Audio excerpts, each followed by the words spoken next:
memaklumkan bahawa sistem pencalonan untuk kerusi-kerusi keadilan di seluruh Malaysia akan dibuka bermula pada hari ini, dan saya akan menerangkan beberapa penambahbaikan dan juga inovasi dalam proses kita untuk mencari calon yang terbaik dalam pilihan raya kali ini.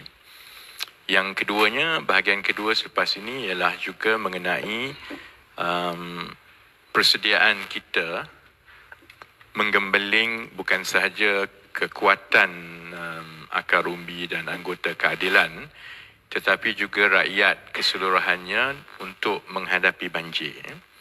Dan pada hari ini kita akan mengumumkan dua mekanisme yang membolehkan orang ramai dan anggota, satu untuk mencalonkan tokoh-tokoh ataupun individu yang dirasakan berkemampuan untuk menjadi calon pilihan raya, dan yang kedua ialah mengenai pendaftaran sebagai sukarelawan banjir sebagai salah satu persiapan kita. Saya mulakan dengan bahagian pertama, iaitu pemilihan dan juga saringan calon-calon untuk anggota untuk pilihan raya kali ini bagi kerusi-kerusi parlimen dan juga kerusi-kerusi DUN di seluruh negara. Proses itu kerana mengambil kira beberapa perkara yang telah berlaku, terutamanya sejak 4-5 tahun yang lepas. Kita melihat perubahan sentimen rakyat, yang mana sokongan dan juga pilihan itu tidak lagi berkisar kepada parti semata-mata. Semua kaji selidik dan data sejak 2 tahun lepas menunjukkan bahawa ada perubahan ketara dari segi proses membuat pilihan di kalangan pengundi-pengundi. Setakat ini, pengundi-pengundi yang menyatakan mereka akan memberi undi mengikut parti adalah hampir sama, iaitu 50%, dengan pengundi-pengundi yang mengatakan mereka tidak akan mengikut parti tetapi akan memilih calon-calon. Berbeza dengan pilihan raya sebelum ini, ada perubahan yang mendadak dari segi perubahan fikiran rakyat.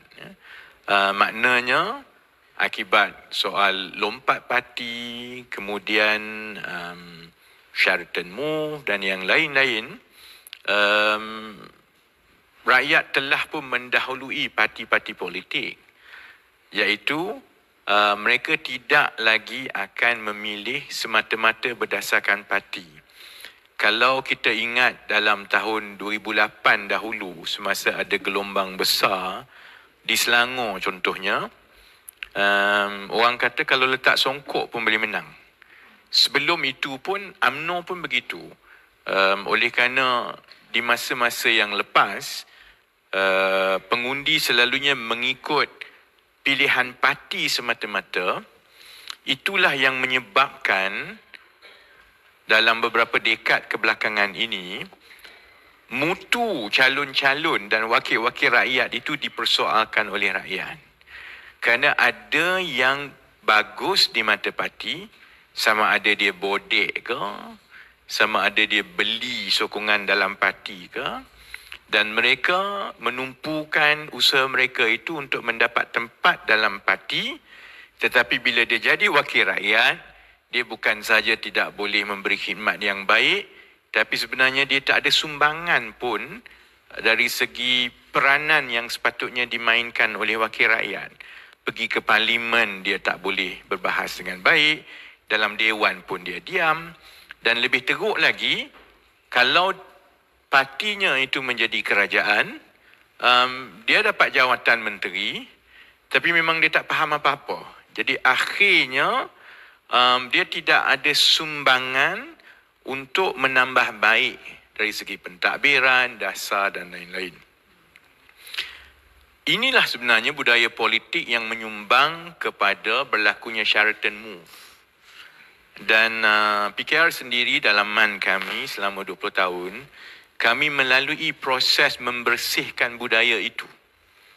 Kerana apabila keadilan mula-mula ditubuhkan tahun 1999 dahulu, mereka yang menyertai keadilan datang daripada pelbagai kumpulan. Ada yang bekas UMNO, ada yang NGO, ada yang aktivis, ada yang reformis, yang kesedaran politik itu muncul akibat daripada pemecatan Datuk Seri Anwar Ibrahim tahun 1998. Jadi kami sendiri telah melihat bagaimana memang akan ada kumpulan-kumpulan yang tumpuan mereka bukannya adalah untuk rakyat. Dia tidak menyuarakan masalah rakyat, khidmat kepada rakyat pun tak baik, tetapi keseluruhan usaha politik mereka ditumpukan untuk melobi dan membodek dan juga cuba mengawal parti dengan harapan bila parti itu menang, maka oleh kerana mereka memegang jawatan utama dalam parti, maka mereka mendapat tempat. Budaya inilah yang menghasilkan watak-watak seperti Azmin Ali dan Zuraida Kamarudin. Jadi, walaupun ia sesuatu yang pahit untuk keadilan, tetapi ia juga menjadi insentif kepada kami untuk sentiasa di depan berbanding parti-parti lain dalam usaha kita untuk membersihkan proses kita ke arah menawarkan calon-calon yang benar-benar dekat dengan cita rasa rakyat.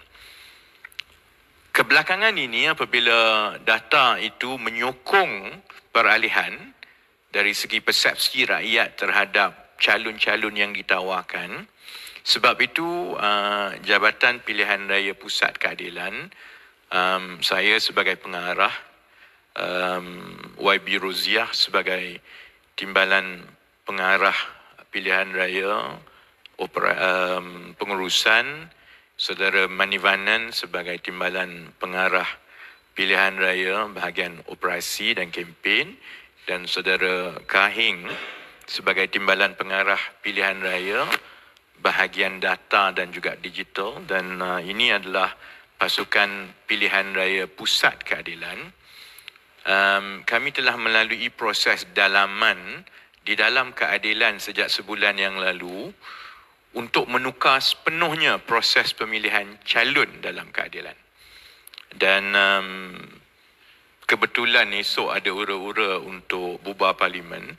Jadi kebetulan juga pengumuman ini memang telah ditetapkan sejak lama dahulu kerana kami perlu mendapat kelulusan dan penerimaan di peringkat Majlis Pimpinan Pusat terlebih dahulu yang berlaku minggu lepas. Jadi hari ini untuk makluman pihak media yang hadir, dan sebab itu juga saya bercakap dengan bukan saja anggota-anggota keadilan di seluruh Malaysia, tetapi juga kepada seluruh rakyat Malaysia, kerana kita akan membuka seluas-luasnya peluang untuk menjadi calon bagi kerusi-kerusi keadilan.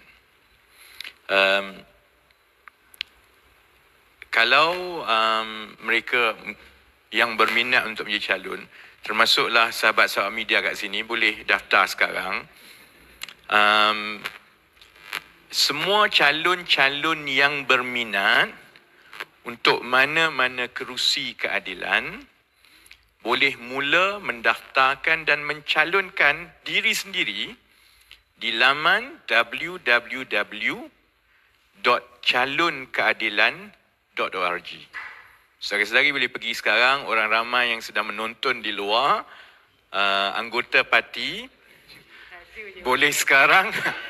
Kak Oji sabar ya, sabar. Nanti kantoi yang pertama calonkan diri Timbalan Pengarah Pilihan Raya. Dan ini tidak pernah dibuat oleh mana-mana parti di Malaysia setakat inilah. Yang mana kita percaya kepada kebijaksanaan rakyat di luar.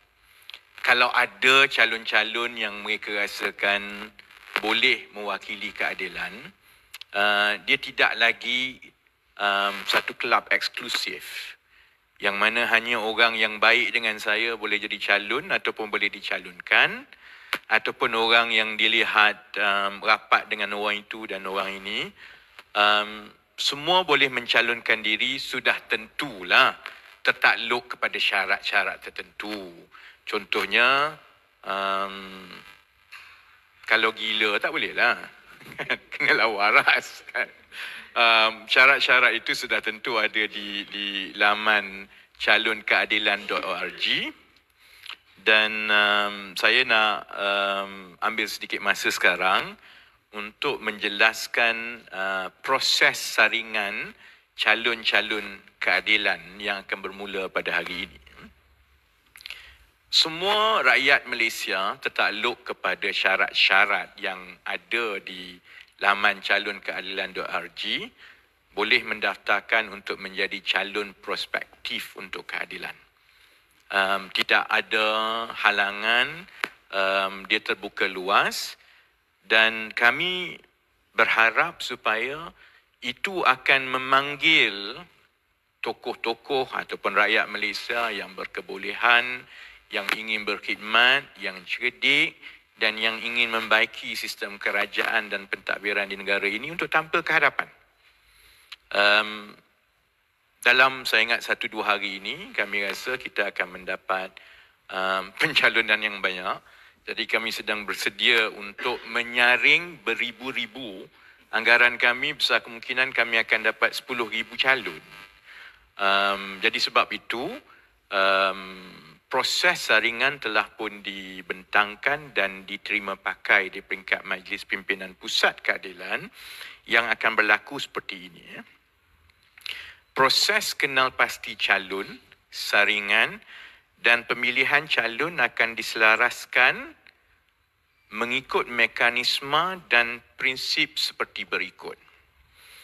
Bahagian pengurusan Jabatan Pilihan Raya Pusat yang diketuai oleh YB Roziah adalah sekretariat yang menguruskan fungsi ini.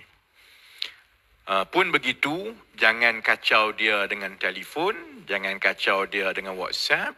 Sebaik-baiknya, segala urusan mengenai calon keadilan, kalaupun nak lobby panjang lebar, sebaiknya sila email ke email calon@calonkeadilan.org supaya tidak ada satu komunikasi pun yang akan terlepas daripada jawatan kuasa saringan. Kami berharap bila kita pusatkan segala komunikasi dan juga maklumat melalui satu email saja, calon@calonkeadilan.org, itu akan mengatasi masalah-masalah yang selalu berlaku dalam parti-parti lain. Contohnya, dia salah bagi maklumat, orang lain dapat, maklumat tu tak sampai. Ataupun dia salah lobby orang, lepas tu orang tu tipu dia, dia tak jadi calon. Kemudian kecoh. Jadi segala komunikasi diselaraskan melalui satu email sahaja, iaitu calonkeadilan.org, dan keseluruhan komunikasi itu akan diuruskan oleh bahagian pengurusan Jabatan Pilihan Raya Pusat yang diketuai oleh YB Roziah. Satu jawatan kuasa calon akan bertanggungjawab sepenuhnya memuktamadkan calon-calon bagi setiap kerusi untuk dibincangkan di antara Presiden Parti Datuk Seri Anwar Ibrahim dan saya sebagai pengarah pilihan raya. Tapi sebelum dia sampai ke peringkat Presiden, kerana kuasa untuk mengeluarkan surat watikah lantikan seperti mana juga semua parti-parti yang lain adalah kuasa Presiden Parti. Jadi sudah tentu akhirnya keputusan itu akan mendapat kelulusan daripada Datuk Seri Anwar sebagai Presiden Keadilan, tetapi proses saringan, proses pemarkahan dan juga proses untuk mencalonkan senarai akhir calon-calon bagi setiap kerusi akan melalui satu jawatan kuasa calon. Jawatan kuasa calon ini akan dipengerusikan oleh saya sendiri Timbalan Presiden Keadilan sebagai pengarah pilihan raya dan dianggotai oleh semua naib-naib Presiden Keadilan. Timbalan pengarah JPRP YB Roziah akan bertindak sebagai setiausaha jawatan kuasa calon dalam kapasiti sebagai ex officio sebagai pengurus kepada proses. Dari semasa ke semasa, Datuk Seri Anwar Ibrahim akan turut serta di dalam mesyuarat jawatan kuasa calon supaya beliau dapat mengikuti dengan dekat dan mendalam perbincangan, kupasan mengenai setiap calon-calon akhir supaya tidak ada keputusan yang dibuat tanpa kita menyemak terlebih dahulu latar belakang dan maklum balas mengenai setiap calon. Senarai calon akan dikemukakan mengikut pelbagai saluran, tetapi semua saluran ini dan juga senarai-senarai ini akan dihantar melalui digital secara atas talian di laman calonkeadilan.org. Maknanya beginilah, mengambil kira bahawa tempoh pilihan raya semakin dekat dan juga kita mengambil kira juga bahawa oleh kerana calon-calon ini ramai, kalau contohnya ada 10,000 calon dan calon itu setiap satunya hantar borang 20 muka surat, testimoni 80 muka surat. Jadi 100 muka surat setiap satu calon, 10,000 calon, maksudnya habis pokok-pokok kena tebang untuk kertas-kertas ini. Jadi sebab itu, segala pencalonan dari pelbagai bentuk sayap ataupun cabang ataupun Majlis Pimpinan Negeri Keadilan, semuanya akan diselaraskan melalui satu saluran sahaja, iaitu melalui laman calonkeadilan.org. Senarai calon yang dikemukakan oleh cabang-cabang, oleh Majlis Pimpinan Negeri, oleh sayap AMK, sayap wanita, ataupun daripada kalangan-kalangan pimpinan pusat, ataupun daripada Presiden sendiri, bolehlah dikemukakan melalui laman calonkeadilan.org.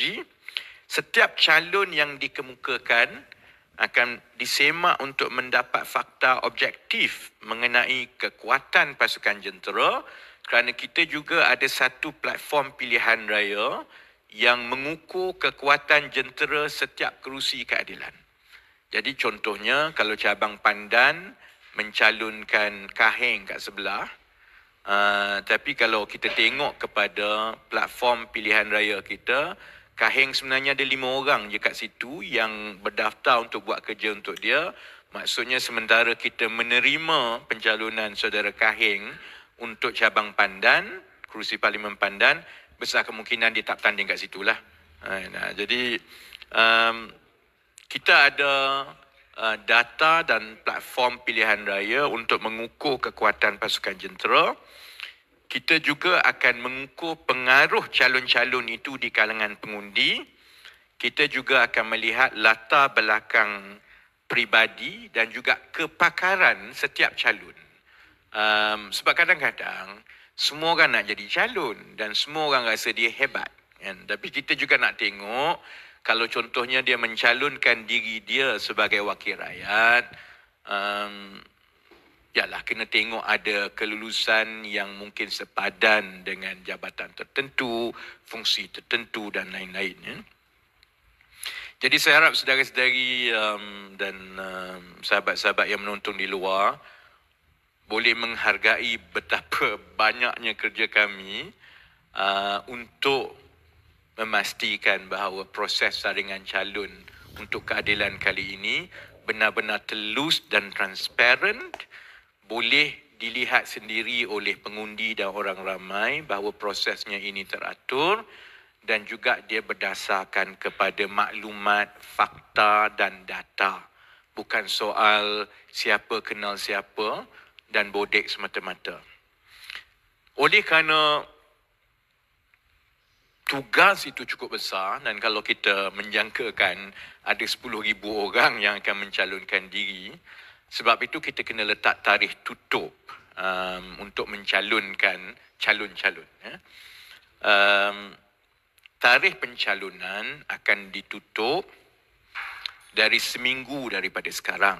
Maksudnya akan ditutup pada hari Khamis minggu depan, tertakluk kepada sama ada pembubaran akan dibuat esok ataupun hari Selasa minggu depan. Kalau pembubaran dibuat esok ataupun Selasa minggu depan, maka kalau ada keperluan untuk kita menutup lebih awal, kita akan tutup lebih awal. Tetapi kami merasakan setakat ini proses menghantar pencalonan di semua peringkat, baik dari dalaman keadilan ataupun daripada orang ramai, tempoh 1 minggu daripada sekarang sehingga 13 Oktober 2022, kami merasakan itu mencukupi. Selalunya lepas ini orang berlumba-lumba terus ambil lah. Dia tak adalah tunggu last minute kan. Jadi insya-Allah masa seminggu itu akan cukup lah. Jawatan kuasa cabang-cabang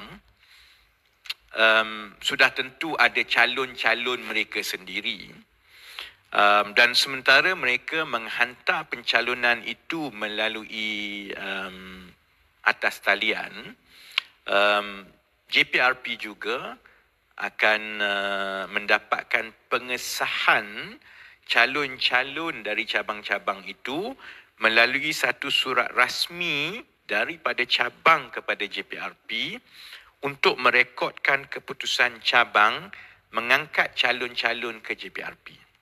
Sebabnya begini, kerana sudah tentu bila dah ada beribu-ribu orang mencadangkan calon, perlu ada satu proses dan kerangka untuk JPRP dan Jawatankuasa Calon memarkahkan calon-calon ini. Kalau tidak, macam mana kita nak go through-nya? Dia macam exam lah. Siapa markah lagi atas, dia duduk kat atas lah. Kalau, yalah, kalau kurang sikit tu, sudah tentu dia berada di dalam senarai yang bawah sikit kan. Sudah tentu juga cabang-cabang dan akar umbi keadilan yang diwakili melalui jawatan kuasa cabang di seluruh negara mendapat keutamaan kerana mereka adalah kekuatan akar umbi kita dan mereka jugalah yang akan menggerakkan kempen pilihan raya. Sebab itu JPRP akan mendapatkan surat pengesahan calon-calon yang telah direkodkan di dalam mesyuarat untuk membolehkan kita memberikan weightage atau pemberat yang lebih kepada calon-calon yang dicalonkan oleh cabang-cabang. Satu sistem pemarkahan yang mengambil kira fakta-fakta yang saya sebut tadi, mengenai kekuatan pasukan jentera, mengenai pengaruh di kalangan pengundi, mengenai latar belakang peribadi dan sebagainya. Satu sistem pemarkahan akan digunapakai oleh Jawatankuasa Calon untuk menyenarai pendekkan ranking calon-calon ini mengikut kerusi. Katakanlah kerusi Pandan ada 20 orang yang dicalonkan, kita akan ada sistem pemarkahan yang akan menyenaraikan kedudukan ranking calon-calon ini kerana akhirnya calon 3 ke 5 teratas sahaja yang akan dibawa untuk dibincangkan dengan lebih mendalam di peringkat Jawatankuasa Calon, kemudian yang diangkat kepada peringkat perbincangan di antara Presiden dan saya sebagai pengarah pilihan raya adalah calon ketiga teratas. Kita nak pastikan bahawa setiap kursi itu, walaupun sudah ada ahli parlimen, walaupun sudah ada wakil rakyat sedia ada, setiap kerusi itu paling kurang ada 3 calon potensi yang akan dibincangkan dengan markah sendiri, dengan data dan bukti tersendiri. Maka sistem permarkahan yang akan digunapakai akan mengambil kira faktor-faktor berikut, termasuklah pengalaman dalam parti, Termasuklah bila kita sebut pengalaman dalam parti ini, termasuklah dari segi senarai kekananan, termasuklah dari segi sumbangan dalam parti, tanggungjawab dalam parti dan lain-lain. Faktor lain termasuklah sumbangan kepada masyarakat, latar belakang kepakaran yang sesuai untuk berkhidmat sebagai wakil rakyat dan juga capaian media sosial. Jadi maksudnya wakil rakyat yang duduk dalam gua selama ni Facebook pun tak tahu, good luck lah korang. Because this is a different world and a different generation. Campaign happens 24/7 and you can only create awareness and educate the masses if you have a means to reach out to them. And the best way to reach out if you constantly build your idea through social media. Kan? Jadi ini antara sistem beberapa perkara-perkara yang akan dititik beratkan di dalam sistem pemarkahan untuk kita menyenarai pendek calon-calon untuk diangkat ke peringkat jawatan kuasa pencalonan. Ya. Daripada 10,000 orang ini, we put through the process and we mark them and we will get ranking. Dari senarai ini, 3 hingga 4 calon teratas sudah tentu akan melalui perbincangan di peringkat jawatan kuasa calon. Kemudian daripada sini, the final list akan diangkat kepada presiden. Kebiasaannya dia akan jadi begini. Daripada 3 calon potensi katakanlah untuk satu parlimen. Parlimen A ada 3 calon. Besar kemungkinan ada satu calon yang kedudukannya dan kelebihannya itu melebihi jauh calon-calon lain. Jadi itu akan memudahkan Presiden Keadilan Datuk Seri Anwar dan saya membuat keputusan. By far this candidate is superior than the other 2 candidates. Dan itu akan mudah kan. Tapi akan ada juga kerusi-kerusi yang mana kedudukan ketiga-tiga calon teratas itu apabila sudah sampai ke peringkat presiden dan timbalan presiden membincangkannya, kekuatan dan kelemahan masing-masing itu hampir sama. Tengok kelayakan pun lebih kurang sama. Tengok sumbangan dalam parti pun lebih kurang sama. Tengok kekuatan jentera pun lebih kurang sama. Tengok capaian media sosial pun masing-masing ada 10 konten tiap-tiap hari bercakap. Kan? Jadi, then it is going to be a tie. Kan? Bagi calon-calon begini, JPRP akan mengadakan proses terakhir, iaitu kami akan menjalankan kaji selidik telefon menguji 3 calon ini dengan pengundi di kawasan itu. Sampelnya mungkin tidak besar, dalam 500 ke 600 orang, tetapi paling kurang data itu, contohnya kalau Parlimen A ada 3 calon,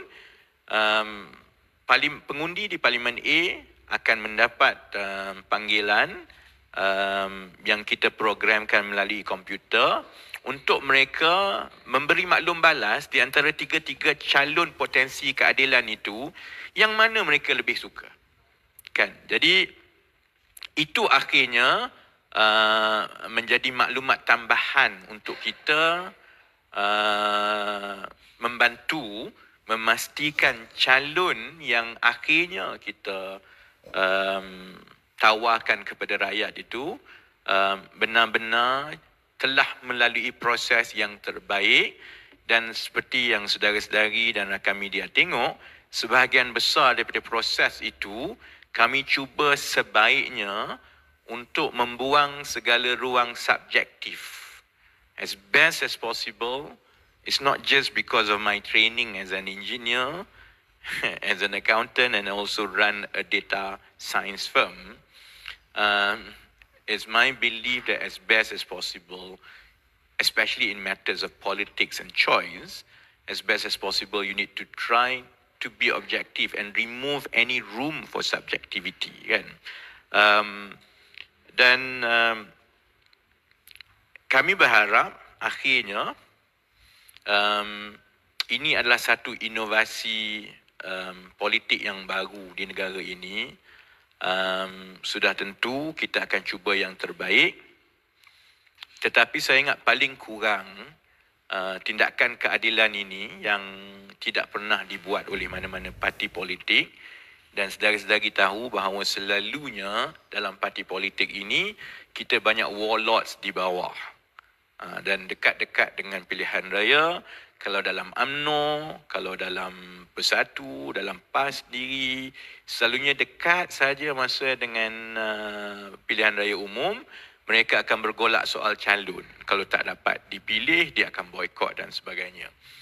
Itu adalah risiko yang kami tanggung sekarang.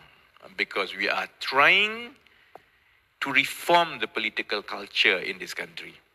It's our belief that unless you remove the subjectivity of the candidate selection, we will continue to perpetuate budaya bodek, apple polishing, and we remove talent and service from politics. Because at the end of the day, we have lived in the last 60 years where a person will become a party's candidate and eventually can rise up to become a senior minister only by apple polishing the top leaders.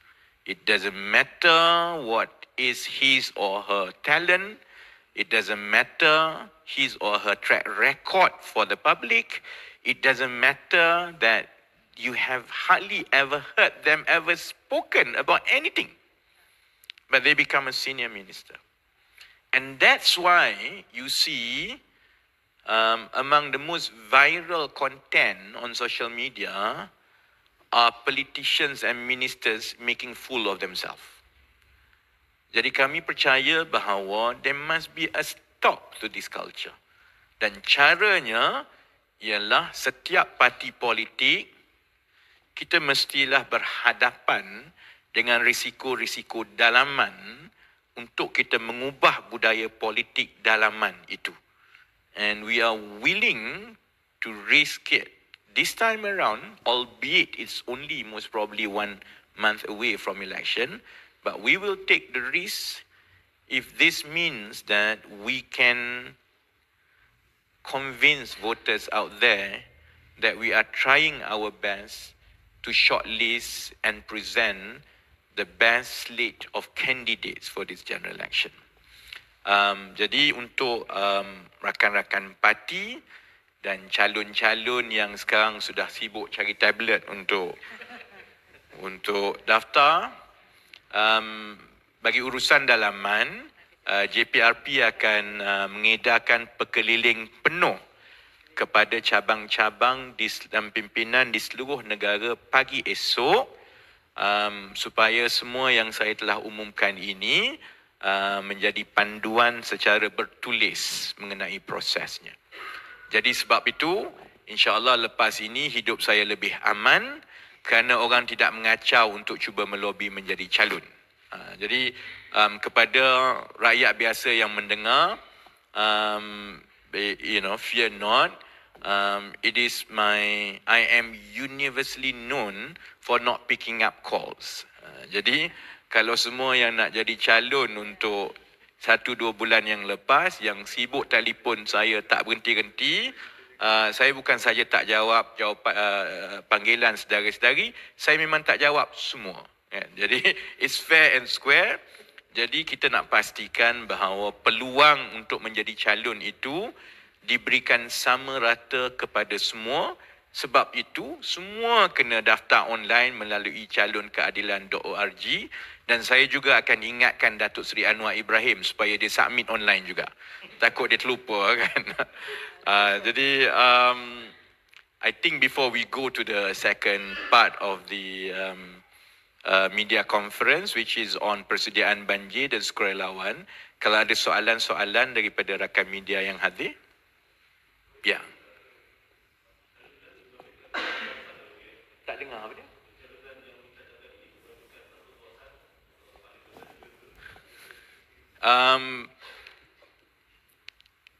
Kita tidak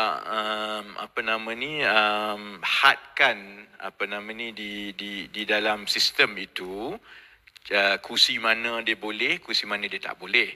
Jadi dari segi pencalonan itu dia terbuka kepada 222 parlimen dan juga lebih kurang 500 kursi DUN. Tetapi anggota-anggota keadilan tahu bahawa keadilan akan bertanding di kursi-kursi tertentu sahaja, dan apabila proses rundingan kerusi itu akan ditamatkan besar kemungkinan minggu depan, kita akan memastikan bahawa kalau belum lagi ada yang menghantar pencalonan sebelum tarikh tutup, kita akan pastikan hanya kerusi-kerusi yang akan ditandingi oleh keadilan saja. Tapi pada masa yang sama, kami juga melihat proses ini sebagai satu cara untuk kita melebar luaskan capaian calon-calon potensi kita. Jadi mungkin contohnya di Johor katakan, ada di kawasan yang mungkin keadilan tidak bertanding di situ, tetapi ada seorang tokoh yang cukup baik, ada pencalonan untuknya, itu memberi ruang kepada kita untuk menilai kalau dia boleh dimasukkan dalam senarai calon bagi kerusi-kerusi berdekatan yang ditandingi oleh keadilan. Jadi sebab tu saya kata ini memang dia almost like British Got Talent, terbuka untuk semua. Siapa-siapa nak jadi calon silakan. Kalau kau nak calonkan diri di kerusi bera pun tak apa kan, di kerusi mana-mana lah kan. But we will look at every single one. Because we consider it as also a means for us to widen our talent pool, so that it's not restricted to just yang ini orang parti marah kat saya lah kan, sebab dia kata buat apa aku pilih kau timbalan presiden bila lepas kau jadi timbalan presiden calon-calon semua kau buka semua untuk semua orang kan. But I think for any organisation, let alone political parties, for us to grow, it depends on the quality of the talent pool that we have. And we have to widen the talent pool beyond what we have now. Kita tak nak jadi seperti UMNO, PAS, Bersatu. Orang dah sebut awal-awal, dah tak nak dah muka-muka ni, but dia masih lagi berlega di muka yang sama. Seperti yang saya sebut, it is going to be a risk and a challenge for us. Because certainly, dia akan menimbulkan kontroversi dalam parti. Tapi perkara ini telah dibincangkan dengan mendalam dengan Datuk Seri Anwar, telah dibincangkan dan diterima baik di peringkat Majlis Pimpinan Pusat. Dan saya mengambil semangat bahawa keadilan memang daripada sejak penubuhan kami 1999, kami merintis pemikiran baru untuk menukar dan menambah baik budaya politik di negara ini. So if we don't take this risk and start this, it will not be a competition for other parties to do the same. Dan kalau pengundi dan rakyat terus hilang kepercayaan dan keyakinan kepada calon-calon yang ditawarkan oleh parti-parti politik, semua parti politik akan membayar harganya. And it is a bad trajectory for the country in the long run. So let us take the bulls by its horn, even if it means rocking the boat in keadilan first. Because selalunya, any good thing that can have a long-standing impact will begin with a lot of upheavals in the beginning. Any good things will not be accepted on the spot. But it's a matter of staying on course and having the right mind and the right heart to know this will eventually bring about the reform and result that we want. Ada soalan lain? Ya.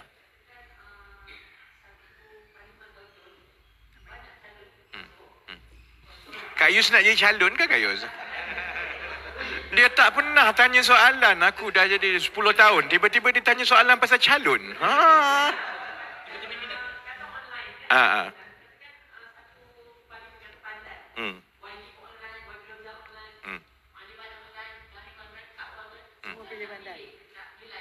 Tak, sebab itu saya kata kita ada sistem permarkahan yang jelas. Weightage contohnya, calon-calon yang diangkat secara rasmi oleh cabang-cabang sudah tentu mendapat pemberat markah yang lebih tinggi.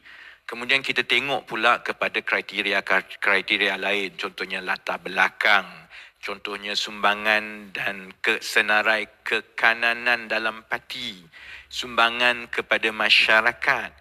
Kemudian kita tengok juga kemahiran dan kepakaran yang boleh sesuai dengan jawatan dan tanggungjawab sebagai wakil rakyat. Kita tengok kepada capaian media sosial.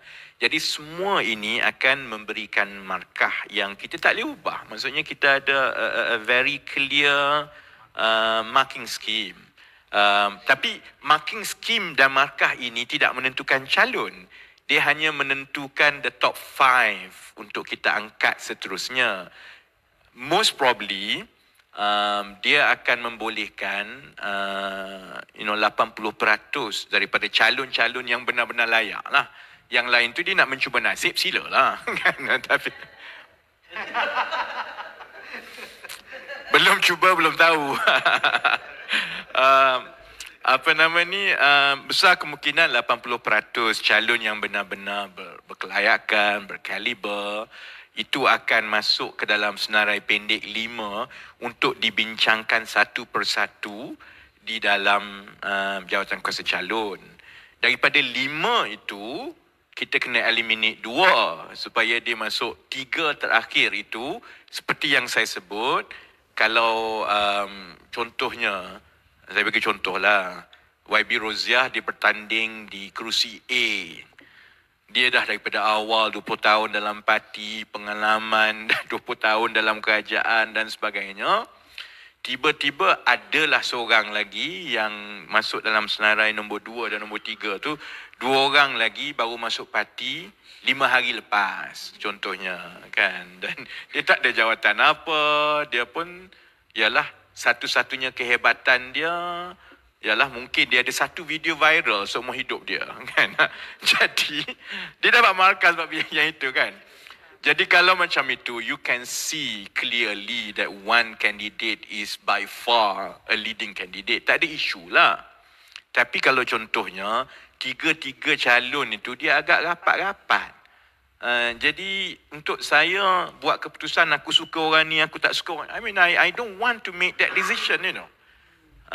As a person responsible to make the call, I actually don't want to make that decision when I have to bring in my emotion to it. Siapa saya lagi suka, saya tak suka dan sebagainya. Sebab itu bagi calon-calon yang begini, kita akan jalankan kaji selidik dengan pengundi kawasan itu.